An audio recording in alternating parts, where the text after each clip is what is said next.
¿Vamos a tener que pagar? Esa es la primera pregunta, sí o sí, al tema de quienes están interponiendo un resarcimiento de daños por el tema del Hotel Las Américas. Muy buenos días, doctor. Buenos días, John.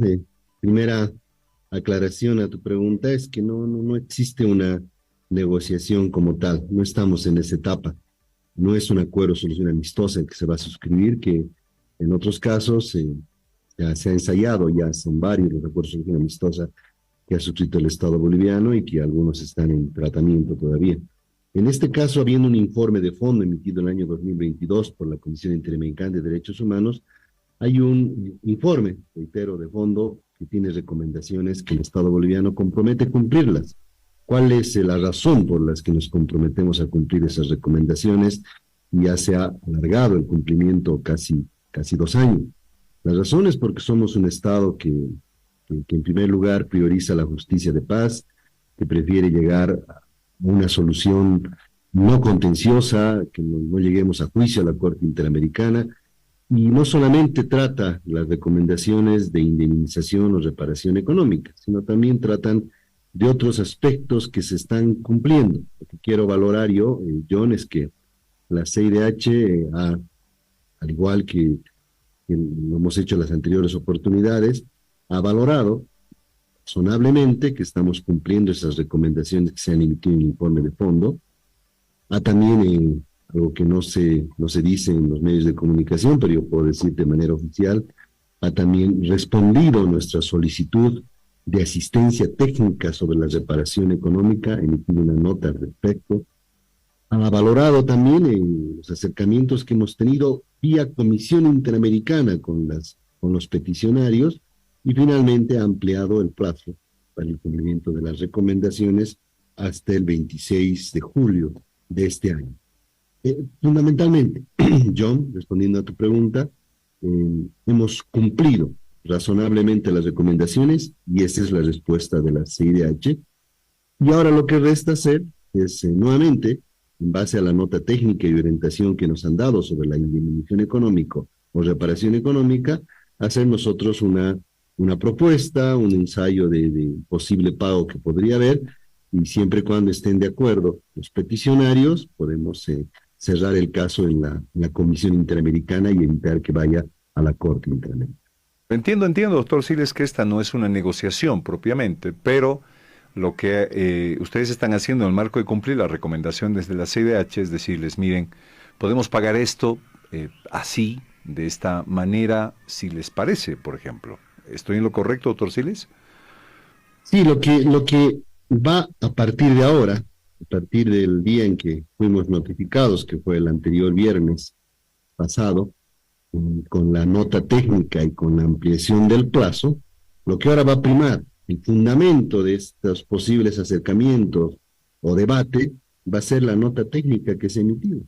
Y esta nota técnica, que ha sido emitida el mismo día viernes por la Comisión Interamericana de Derechos Humanos, nos da la razón, por ejemplo, en base a jurisprudencia de la propia Corte Interamericana, nos da la razón en cuanto a posibles montos establecer o poner en la mesa, y consecuentemente ya no podemos hablar de las pretensiones iniciales que tenían ellos, que eran demasiado, dicho públicamente, lo voy a reiterar, demasiado cuantiosas para el Estado boliviano. Son ahora montos razonables que podemos hablar, basados en la propia jurisprudencia de la Corte Interamericana, y la virtud de esta nota técnica es que es emitida por un tercero imparcial. No es el juez porque no es la Corte, pero es la Comisión Interamericana, la misma comisión que ha emitido el informe de fondo, que nos dice, básense en esta jurisprudencia, discutan en base a esta jurisprudencia y ojalá hasta el 26 de julio se ponen de acuerdo y el caso se cierra en Ahora, base. doctor Siles, para que la gente entienda, primero en el monto que le voy a pedir me lo reitere, cuánto más o menos ellos están exigiendo y cuánto el Estado boliviano tendría que resarcirles en plata, según según el tema de responder a la CDH1, y por qué evitar ir a un juicio, por ejemplo, eso cómo complicaría, digamos, a Bolivia.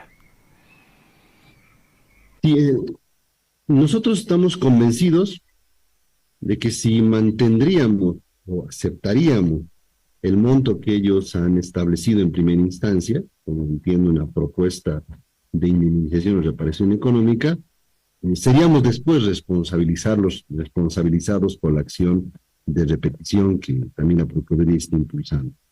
Eran montos que no condecían con la propia jurisprudencia de la Corte Interamericana, con casos precedentes. Recordarás que te hablaba del caso Flores Bedregal, que hemos sido notificados con la sentencia recién el año pasado. No hubiéramos podido llegar a un pago razonable. Sin embargo, con esta nota técnica, estamos hablando de una diferencia sustancial. Por ejemplo, vuelvo a utilizar el mismo ejemplo. La mamá del señor Dwyer, considera que una reparación económica razonable es 3 millones de euros.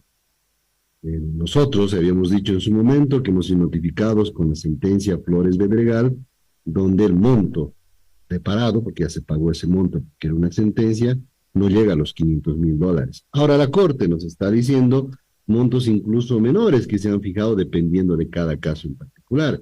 Es decir, ahí más o menos te das cuenta cuál ahora es la base, no voy a decir negociación porque no es negociación, la base de la discusión y cumplimiento de esta recomendación. ¿Cuánto es el monto en general? Procurador, ¿se puede hablar del monto en general que tendríamos que pagarles? Claro, son varias víctimas, ¿no? No únicamente estamos hablando de la muerte, de la posible desaparición forzada. ¿Y por qué digo posible? Porque el caso no ha ido todavía a la Corte, sino también se habla de otras víctimas, de torturas, supuestas vejaciones, vulneración al debido proceso, causas que han durado mucho tiempo. No solamente de estas 6 personas que son parte de esta petición que está en la Comisión Interamericana, sino también hay otro número, más o menos 37 personas, que en otros casos, en la CIDH abiertos, están también pretendiendo la reparación. Doctor Siles, perdón, le vuelvo a hacer esta pregunta. ¿Cuánto en dinero en general tendría que pagar el Estado boliviano por todos los casos dentro del Hotel Las Américas? Suponiendo que se toma con razonabilidad el monto de esos $450,000 más o menos en el caso de la muerte del señor Dwyer, más las vejaciones y torturas y precedentes que hemos tenido, el monto debería ser más o menos $2 millones el que deberíamos de pagar. Con todas las víctimas, estamos hablando de los 37 víctimas. Sin embargo, siendo un monto considerable aún, se tiene que ver caso por caso, petición por petición. No solamente, te reitero, esta petición que es la más avanzada porque tiene informe de fondo, sino también las otras peticiones que están en fase de la Comisión Interamericana. Ninguno está en corte todavía. Bien. Doctor César Siles, usted ha sido viceministro de Justicia, y tiene el conocimiento necesario para opinar sobre este tema. La Fiscalía dice que no hay que investigar. No hay que investigar. No hay que investigar. Porque no hay las pruebas suficientes para investigar si se les violó o no sus derechos humanos dentro del Hotel Las Américas a estas personas. La CIDH dice que sí. Nuestra Fiscalía dice que no tienen las pruebas suficientes para investigar y por lo tanto no lo van a hacer. ¿Qué le parece esto? Primero, que pienso que es una irresponsabilidad de la Fiscalía el comunicar con, perdón, utilice el término coloquial de bombos y platillos, que han designado una comisión de fiscales y que dicha comisión iba a realizar la investigación del caso, y días después emitir una resolución de rechazo porque no han encontrado suficientes elementos de convicción o no han podido encontrar los elementos probatorios. Sin duda, incluso yo te adelanto, y no solamente mi experiencia de viceministro de Justicia, sino de jurista de muchos años y procesalista en materia penal, esta resolución de rechazo va a ser revocada nuevamente, como ya la anterior fue revocada por la Fiscalía Departamental. Porque mínimamente se exige por propios instructivos de la Fiscalía General que se puedan citar a los posibles responsables. No se puede decir alegremente, no se ha podido encontrar a nadie, no se ha podido investigar nada, o como tú dices, no hay que investigar. Entonces seguramente va a ser revocado. Cuando sean notificadas las víctimas, y también se va a notificar en este caso específico porque ha solicitado el defensor del pueblo la reapertura de esta investigación, con seguridad se va a dar la figura de la objeción y posteriormente la revocatoria para que siga esta investigación. Y ahora paso a mi rol de procurador. Para nosotros es importante esta investigación, muy importante, por eso Recordarás, John, yo lo he celebrado, lo he ponderado, dije que bueno, que se ha iniciado la investigación, porque eso me permite decirle a la CIDH, y lo he dicho de esa forma, CIDH se está investigando el caso, estamos cumpliendo una de las recomendaciones de las 4 que se han emitido, y creo que una de las más importantes, que dice investigar con plazos razonables, integralmente, los hechos acontecidos el día del operativo de las Américas y posteriormente durante los procesos que se iniciaron en Bolivia. Ahora, bueno, tenemos un retroceso. Voy a tener que informar a la CIDH, espero que no sea el caso el 26 de julio, que el caso ha sido rechazado y que no tenemos una investigación abierta. Espero que se revierta rápidamente esta situación. Nosotros vamos a hacer también las solicitudes y exhortaciones que sean necesarias a las autoridades competentes. Procurador, muchísimas gracias, le agradezco, le mando un abrazo. Gracias por este tiempo en Fides.